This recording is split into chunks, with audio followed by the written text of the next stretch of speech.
How does a night meant for fun and frights turn into pure terror? How can Halloween go from harmless tricks and treats to a horrifying nightmare? And how does a simple knock on the door lead to a real-life massacre? Halloween. It's a night when we expect harmless scares, trick-or-treating, and maybe a spooky story or two. But what if I told you that some of the most terrifying real-life horror stories have unfolded on this very night? You see, for a few unfortunate souls, Halloween turned into a living nightmare. Behind the candy and costumes lurked the tales of real tragedies, chilling enough to stay with you long after the decorations calm down.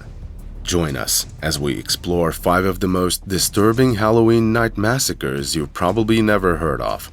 Each one is a haunting reminder that real-life horror isn't always in the movies. Let's start with this case, often called the trick-or-treat murder, is one of the most chilling Halloween crimes in history. What began as a seemingly random Halloween night attack turned out to be a tale of jealousy, manipulation, and betrayal. On Halloween night in 1957, Peter Fabiano's quiet Los Angeles home would become the scene of one of the most unsettling crimes in Halloween history. Peter, a 35-year-old hairdresser, was settling down with his wife Betty when a late-night knock at the door startled them. Thinking it was a random trick-or-treater, Peter answered. But instead of a child, he was met by a person disguised in a mask. As he opened the door, he was shot directly in the chest. The shooter fled, leaving Peter fatally wounded on his doorstep. Peter's murder seemed senseless at first. He wasn't known to have enemies, aside from a minor bookmaking charge from years before. However, as investigators looked deeper into Peter's life, they discovered a dark story involving Betty's former close friend, Joanne Rabel. Rabel, a 40-year-old writer and photographer, had grown close to Betty while she and Peter faced marital struggles. During a period of separation, Betty even moved in with Joan, sparking a close relationship that many in 1955 society quietly labeled as abnormal. Betty eventually decided to reconcile with Peter, cutting ties with Joan. Heartbroken and furious, Joan felt betrayed and allegedly began plotting revenge. Soon after, she met 42-year-old Golden Pizer, a medical secretary, and quickly bonded over their shared loneliness. Over time, Joan began to manipulate Golden into believing Peter was a threat to Betty. She described him as an evil figure who needed to be eliminated. Golden, impressionable and desperate for Joan's approval, eventually agreed to help with her plot. In preparation for the attack, Joan convinced Golden to purchase a gun under the guise of self-protection. On Halloween night, the two women drove to Peter's home, arriving after the lights were out. Golden, wearing a mask, rang the doorbell. When Peter answered, she shot him and fled with Joan in a borrowed car. The police initially had few leads until an anonymous tip led them to a gun matching the murder weapon, stored in a department store locker. Tracing it back to Golden, investigators brought her in for questioning. She confessed, admitting that she killed Peter to please Joan. But Joan, who was eventually arrested, stayed silent and stoic throughout the investigation. During the trial, Golden portrayed herself as a passive individual who was easily manipulated by Joan's influence. Psychiatrists testified that Golden had been coerced by Joan, whom they described as schizoid. Joan's calm demeanor and cold reactions only added to the case infamy. In court, Golden expressed remorse while Joan remained unrepentant, sometimes smiling disturbingly during the proceedings. Both women ultimately accepted a plea deal, pleading guilty to second-degree murder. They were each sentenced to 5 years to life, but records indicate that both were released after serving several years. Golden lived quietly in Los Angeles until her death in 1998. While little is known about Joan's life after prison, the trick-or-treat murder remains a chilling tale of obsession, manipulation, and jealousy, showing how betrayal can turn deadly. It has since become one of the most infamous Halloween crimes in American history. Speaking of which, have you ever heard about? On October 30, 1975, 15-year-old Martha Moxley went out to meet friends in her wealthy Greenwich, Connecticut neighborhood of Belle Haven. She and her friends were in high spirits, celebrating Mischief Night with the typical pranks and fun associated with the night before Halloween. But for Martha, the night would end in tragedy. marking her as the victim of one of the most infamous unsolved murders with ties to the powerful Kennedy family. Martha's family reported her missing when she didn't return home that night. The next day, on Halloween morning, her body was found under a tree in her own backyard. Martha had been beaten to death with a golf club, and the brutal nature of the attack left a tight-knit community in shock. Pieces of the club, later identified as a Tony Penna model, were shattered near her body, suggesting a furious attack. The club was quickly traced back to the Skakel household, the neighboring family with whom Martha had spent time that night. Michael and Tommy Skakel, cousins to the Kennedys, became primary persons of interest early in the investigation. The Skakel family's wealth and political ties initially complicated the investigation. At the time, Tommy, 17, and Michael, 15, both claimed innocence. Tommy stated he last saw Martha around 9:30 p.m., while Michael reportedly left her company to visit a cousin's home.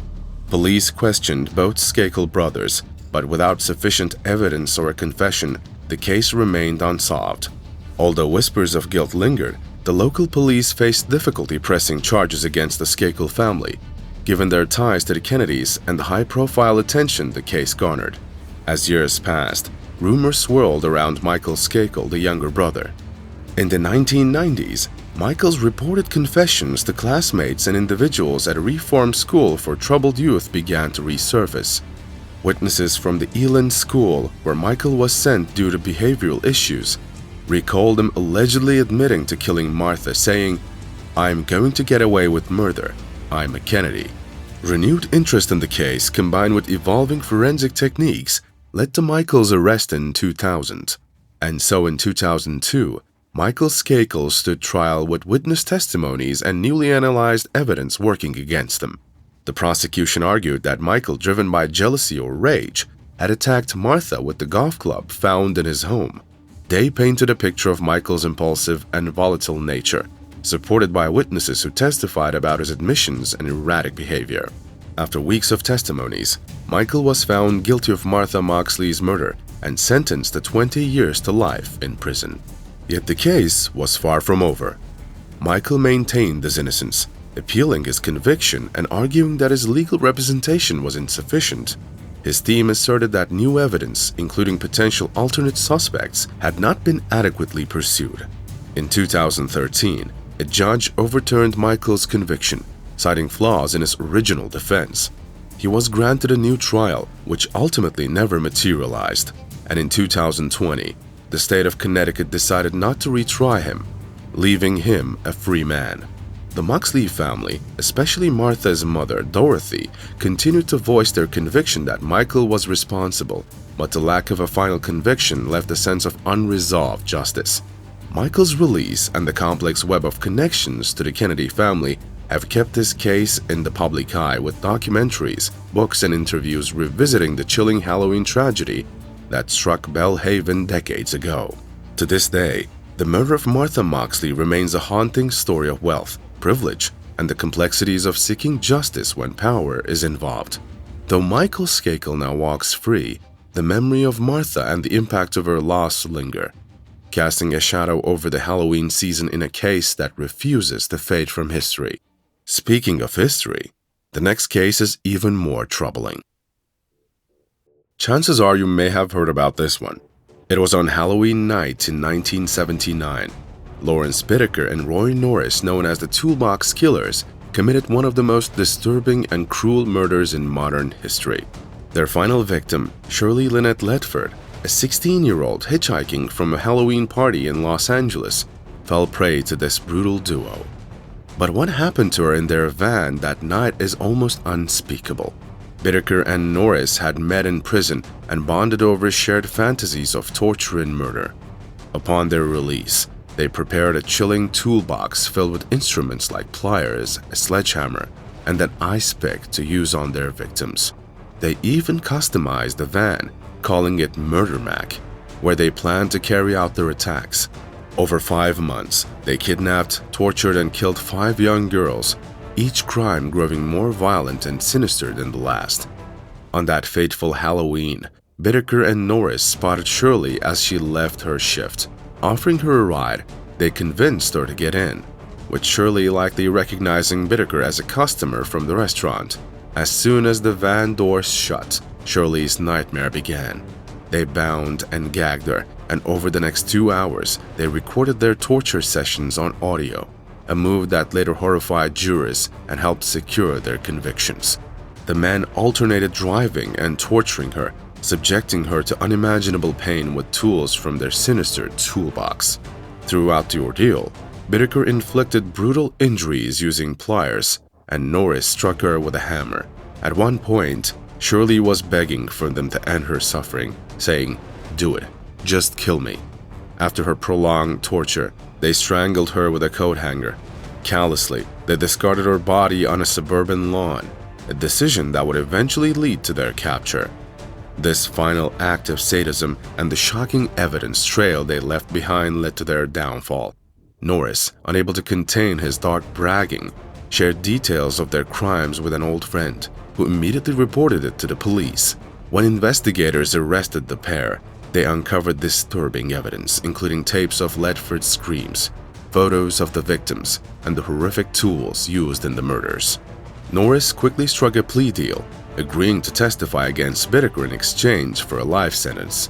His testimony, paired with the chilling audio recording, left the courtroom in shock and ultimately sealed Bittaker's fate. Bittaker was sentenced to death in 1981, although he remained on death row until his death from natural causes in 2019. Norris, who spent the rest of his life in prison, died in 2020. The Toolbox Killers' crimes haunt the true crime history as some of the most horrific acts ever documented. On Halloween night in 1974, 80-year-old Timothy O'Brien had just returned from trick-or-treating in Deer Park, Texas with his sister, a family friend, and his father, Ronald O'Brien.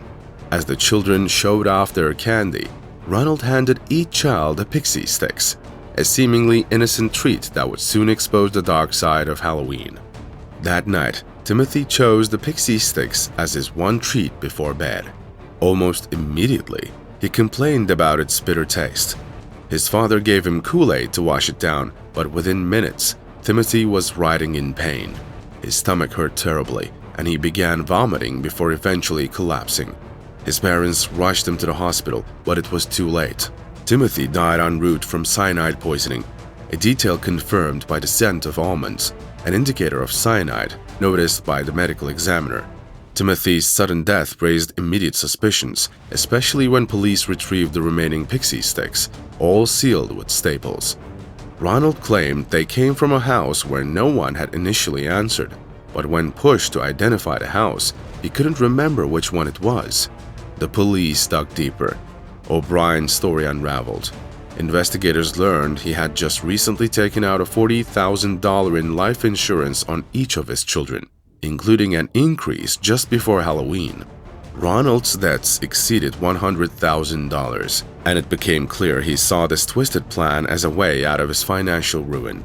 As the evidence mounted, detectives also discovered that Ronald had been asking around about cyanide. At a local college, he questioned the professor on the toxicity of different poisons. He'd even visited a chemical company, allegedly inquiring about cyanide, though he left after learning he couldn't buy less than a large bulk quantity. With more inconsistencies emerging, police found plastic and candy residue on a pair of scissors in his home, likely used to open and reseal the poisoned Pixie sticks. The trial captivated the nation. Dubbed the man who killed Halloween, O'Brien tried to maintain his innocence, painting a picture of a Halloween monster who'd poisoned the treats. But the jury saw through his act, and in June 1975, after brief deliberation, they found him guilty of capital murder and 4 counts of attempted murder for poisoning the other Pixie sticks. O'Brien's sentence was death. Over the years, he appealed multiple times, but all appeals failed. On March 31, 1984, Ronald Clark O'Brien was executed by lethal injection. He went to his death without ever confessing, leaving a chilling legacy that changed Halloween forever. His crime instilled a pervasive fear around Halloween candy, with parents nationwide on high alert each year. Known as the Candyman, O'Brien's actions remained a terrifying reminder of how a trusted figure can hide the darkest intentions. forever haunting the spirit of Halloween. This story of a father betraying his child for money left a stain on the holiday that's remembered decades later, as families continue to double-check Halloween treats, all because of one man's unthinkable actions. And now, we have our last case. Halloween night in 2004 started as an ordinary evening for three young roommates living on Dorset Street in Napa Valley, California. Leslie Mazzara, Adrienne Insania, and Lauren Mianza handed out candy, laughed, and enjoyed a peaceful night. But as midnight passed, their quiet home became the scene of one of California's most shocking Halloween crimes. A chilling story that has left the picturesque Napa community haunted. Leslie, 26, was a former beauty queen from South Carolina who had recently relocated to Napa and was working at a winery, while Adrienne, also 26, was an engineer with the Napa Sanitation District. Both women were well-liked, adventurous, and had promising futures. Their roommate Lauren slept downstairs and was close friends with both. None of them could have imagined the horror that awaited them that night. In the early hours of November 1st, around 2 a.m., Lauren awoke to terrifying sounds: a crash of glass, blood-curdling screams, and heavy footsteps echoing from upstairs.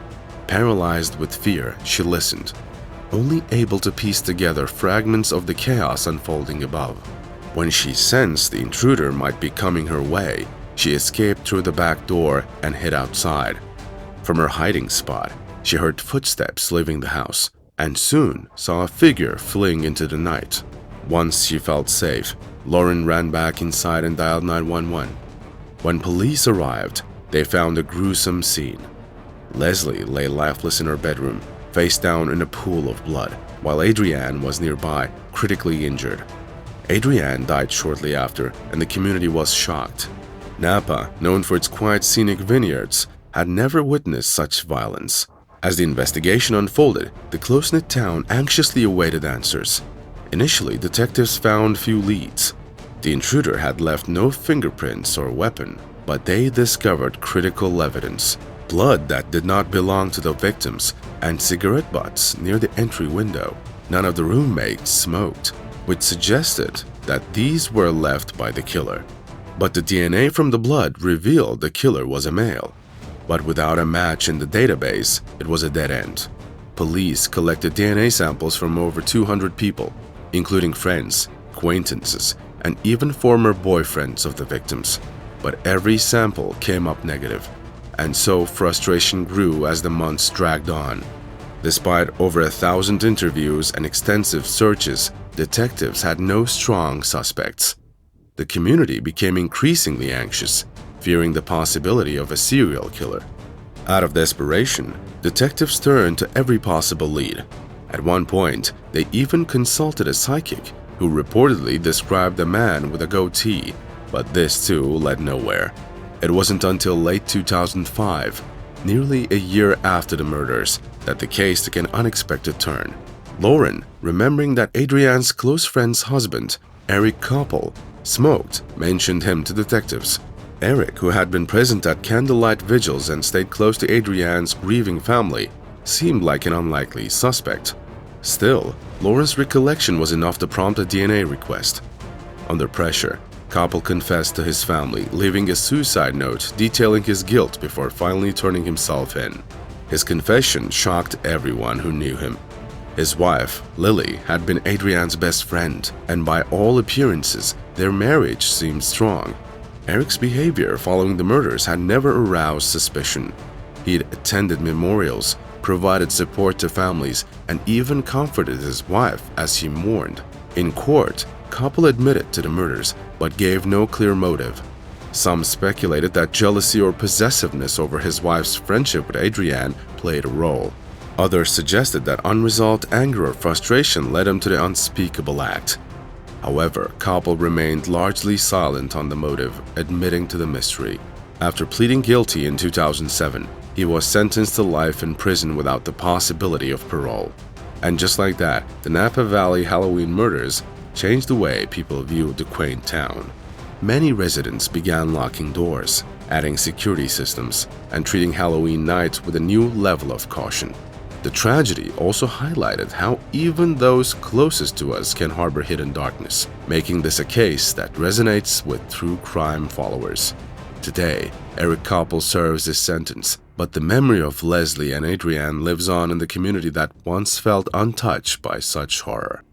As we've seen, Halloween isn't just a night for costumes and candy. For some, it's a night that changed their lives forever. These stories remind us that real horror can happen when we least expect it, sometimes closer than we'd like to think. But as we close out, what do you think? Does hearing about these tragedies change how you see Halloween night? And do these stories make you think twice about real dangers lurking in the shadows? Let us know your thoughts and remember to stay safe, because sometimes the scariest things aren't the ones we dress up as. Thank you for joining us on this episode. If you found this story compelling, please like, share, and subscribe to stay updated with our next in-depth investigations on Real Crime Zone.